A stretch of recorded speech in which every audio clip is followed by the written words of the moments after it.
Um, I guess being a fan favorite wasn't like a priority in a way. It really is just I'm happy people are receiving what we have. You know what I mean? I'm glad they're seeing through, the small bits of it and seeing that what we have is actually really, some good. Okay. So looking back at the season, Clifton and I were just talking about how there was clearly an instant attraction from the jump. But for you, Joy, when did you realize that this was more than just like a crush, more than just an interest? This was like, okay, well let me see. It felt like, yeah, I was feeling all of that at the brunch. So this is the second time that we get to meet. And the feeling I'm feeling is how I felt when I was younger. It's butterflies. It's kind of like I'm excited to see him. And at the brunch, we spoke for a little bit, and it wasn't until the end, and that's when you guys saw us. When he was like, "No, you're gonna give me my time. You're gonna give me at least 10 minutes. Sit down." Yes. I miss having that type of anticipation about somebody. And I mean, y'all saw it. we saw all of it, girl, but we didn't see all of it. But we saw a lot of it. Right. But I do want to talk about some top moments for you guys from the season, either seen or unseen. What was like a top moment that you guys had together? Well, I didn't hear you. Did it one more? What are some top moments that you guys had, either seen or unseen, whether we saw it or not? Well, I mean, a top moment would be, although a bad moment, I mean, it was a learning experience. When she fed me coconut, we had a discussion about, what I was allergic to prior to even eating the food. I said, I'm allergic to coconut. She said, okay, we're going to make sure there's no coconut in the food. And then she was like, I'm going to make sure I taste it first. And I think we ended up having a conversation about something else prior. So she forgot to actually taste the food and ended up into me. So it was definitely a real reaction, but you learn from things like that happen. But I think that was although it was a bad moment in the time, but it was a great moment as well because we still kept on with the date. I didn't want to stop the date because the date was good. He was sweating his ass off. Oh my God. No.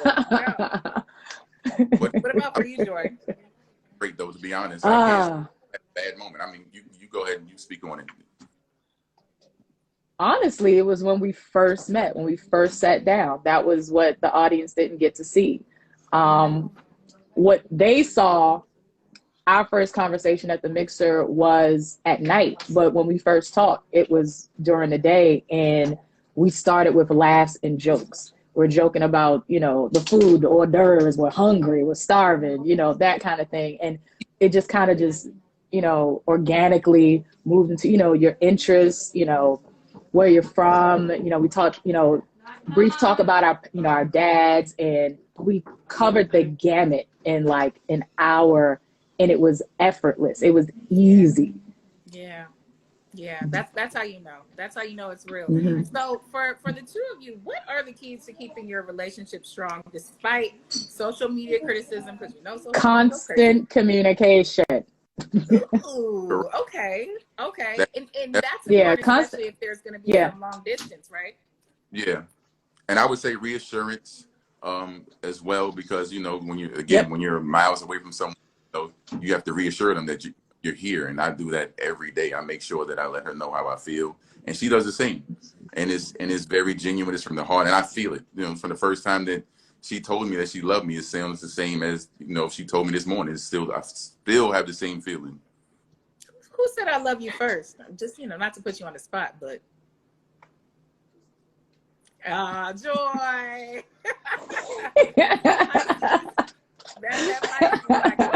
You feel it. You're gonna say it. I love that. Mm-hmm. I was holding it. I was holding it back, but I wanted to say it too. But I was waiting for the right. That was it. Your action showed it. It did. And your verbal intentions. Yes. Cute. You showed very, it. very cute. So I want to talk about how y'all's journey ended this season ahead of the reunion. We saw you guys meet up at this beautiful winery, very romantic. We saw Clifton pull out the little signs, adorable. For either of you, were you nervous at all that it would go left? Were you nervous that someone would be like, oh, I don't really know, or did you feel confident going into it? For me, I was about to propose. You know what I mean? You know, I felt like I was about to get on one knee, and I'm like, you know, the cameras is there. I'm like, I'm not gonna say really what I wanted to say. And every time she like walks in the room, like I'm never used to like loses my thought, right? But when she came in, like every time I lose, like you know, first what I wanted to say. But I admit I was a little nervous when she came in for sure. What about you, Joy? You were carefree. You didn't worry. Oh no! I mean, we were locked in. We were just trying to hurry up and get it over with and go get something to eat. I'm hungry. Let's wrap it up. Right. So one of the very sweet things you said, Clifton, and we talked about it a little bit, was you saying that this show introduced you to the love of your life. When did you know? Was there a specific moment when you were like, yeah, this the one for you? To be honest, I don't even know how my information got here to the show. This completely honestly, but it was there, right? So when I came into the show, I was just treated in my mind. I'm like, this is gonna be fun. You know, I'm just gonna have fun. I'm gonna meet people and see what happens. You know, I was open, and the first night, I was like, oh man, like this can't be real. Like it was that same night we were sitting there. It was under the stars. We were sitting there, and I'm like, I ain't about to let her go nowhere, right? And I felt nowhere. If you try to leave, I'm gonna be on her tail. You know what I mean? Like, I love that. I love that. I love that. What about you, Joy? What was the question? I'm sorry. Because talk. I'm sorry. You're fine. The question was, when did you know that this was the man? When did you know this was the man for you? Because clearly you guys had gone on dates. You guys clearly had that quick connection. But when did you like really know? You were like, okay. So we're probably about,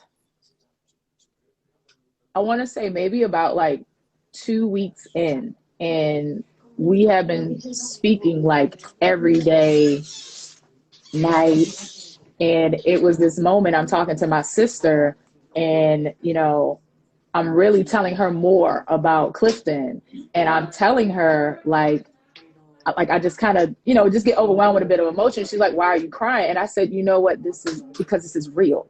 Like we talk about it, we can say what we want to have, but until you actually experience it, you're like, oh goodness. So it wasn't, I can't say it was like I was scared, but I was just like nervous. It was just confirmation. Yeah. It was just like, damn. Yeah, like this exists. Like it does exist. Like I feel it, and I'm like I can't say I'm scared, but I was just like, man, like I have to keep moving forward with him, and you know, there's no way in the world I'm going to like let this go, you know. So right. Now we only have 6 minutes left before part 2 of the Ready to Live reunion at 8 on 0. So I do want to get both of you to weigh in on part 2. It's about to get real spicy. We already saw a little quick clip from it. Now I want to talk to you, Joy, because there is this clip that is going around, and it was where you straight up said Dakia kind of thought she saw something that no one else saw there. I would love for you to respond to that, because people had some strong reactions to it. They were like, well, what are you talking about? Strong. You know? That is an amazing adjective that you use. Strong. What would you prefer? I don't know. They ripped my cornrows out. Like they destroyed me. Like literally. Yeah, they were on you. So if they thought I was aggressive, how did they feel about the other clip that's out? But nonetheless, with that me chiming in is coming in after Eric has his exchange with Dakia, and then after that, Clifton has a communication with Dakia, and then they ask me. So it isn't an attack, it isn't anything, but I'm the type of person, I want to give a certain level of clarity. I'm going to nip certain things in the butt. There, love triangle, this, whatever it is, I'm going to let you know point blank period, this is what it is. because what you're saying, that ain't what it ain't that. So it was, for me, I get people have a certain position that they want to take. That's fine. But one thing you're not going to do is have a position that, one, isn't correct, and two, make it seem like Clifton owed you something. Everyone wants to say this is a date. Everyone's like, yeah, but we have been so locked in to the point, like, I probably should have been voted off a long time ago, because pretty much after the beach house. Oh, she's there. Pretty much after the beach house, everybody was checking out for me. Like, nobody really wanted to, really hone in with me because of the beach house. So because of Clifton. So if everyone knew at the beach house it was Joy and Clifton, at what point after, you're with Eric, at what point do you think it was still a possibility with you and Clifton? So I really was just putting the period and just giving a level of clarity of what it is and what it still is and what it has always been. Yes. Okay. Thank you for clarifying that, because that was a hot topic on social media. And I saw you earlier on live, and you basically just said people can believe what they want to believe. So I want to give you some time to get that off your chest. So there you go. Lastly, do you guys have any regrets in this season? Anything you would do differently, or did it play out how you expected? So I don't have any regret. Well, I have a regret of doing the show, but not a regret to the fact that I met the love of my life on the show, right? So my regret would be that now I didn't necessarily want all of the light that came with it, because I've always been quiet. I've always moved like under the radar. Just, I've never had my relationship play. I've just never been that way. So now everyone sees our relationship and everyone has an opinion about it. You know what I mean? So like, that's the part. Because, you have all these people that don't know you that feel like they have input, or they can tell you what they think, or, and they can tell anyone else what they think. Everyone has an input, but again, it's just an opinion. So that's the hard part for me, as far as when I say that would be closer to the regret side of it. But again, I'm happy that I met her here, and I'm thankful that I'm on the show, because if I hadn't, I probably wouldn't have met her in normal circumstances. Well, we are so glad that you guys met, because like I said, people love to see Black love, and we love to see a happy couple come out of this process. What's next for y'all? Like, I'm trying to see the Joy and Clifton wedding special. I'm trying to see Joy and Clifton do Mexico. I want to see it too. You said what? I want to see it too. Stay tuned. Stay tuned. Lastly, say it again. Catch it tonight at 8. Yes, catch it tonight at 8 on OWN. Thank you for that plug. So thank you guys so much for joining us. Let us know where you can keep up with you. Your girl wants you gotta turn this in, give me a kiss. This is the first virtual kiss in history of the Ready to Love pre-show, and I kind of love it. It's kind of adorable. Too cute. Awesome. Well, thank you guys so much for joining us. Let us know where to follow you to see some more of you, Joy, to keep up with you and see some of your beautiful vocal skills. Oh, well, yeah, you can go to Joy Carter Music, Joy Carter Music. Clifton, what about you? Where can we follow you? I sing in the shower. Where can they follow you at? On social, not Clifton the Fourth. Clifton the Fourth. Clifton Not the Fourth. Cliff.